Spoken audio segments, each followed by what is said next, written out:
Voy ahora la palabra. À présent, je donne la parole au représentant de la République islamique d'Iran.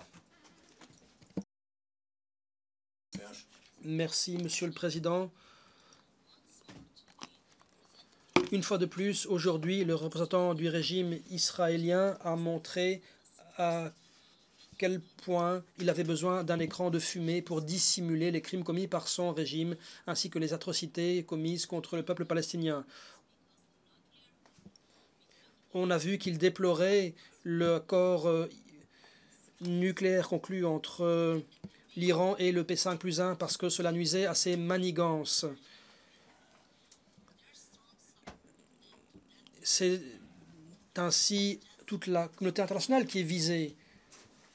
Il s'agit d'un accord qui permet de faire baisser la tension au Moyen-Orient. Lui et ses alliés continuent à vouloir garder sous occupation la Palestine et en réprimant la résistance. L'appui fourni par le régime israélien à l'État islamique dans le Golan syrien occupé et dans le voisinage est une autre preuve montrant que ce régime veut préserver les tensions, maintenir la tension et les attiser dans la région. Ce régime veut la tension parce que la paix et la stabilité seraient une menace pour ce pays. Si la région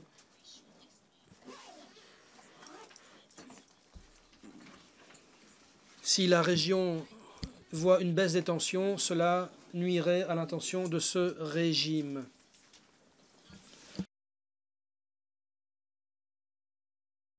De surcroît, le régime israélien et ses alliés dans bien des pays ont tout fait pour empêcher les gouvernements de soutenir l'accord nucléaire. Ils y ont échoué.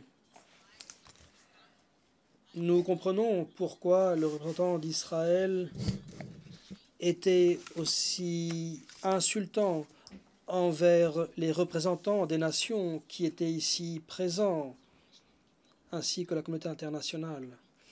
Mon gouvernement est déterminé à mettre en œuvre ses obligations au titre de ce plan d'action global conjoint. Avec l'aide de la communauté internationale, nous allons restaurer la stabilité et la paix dans notre région.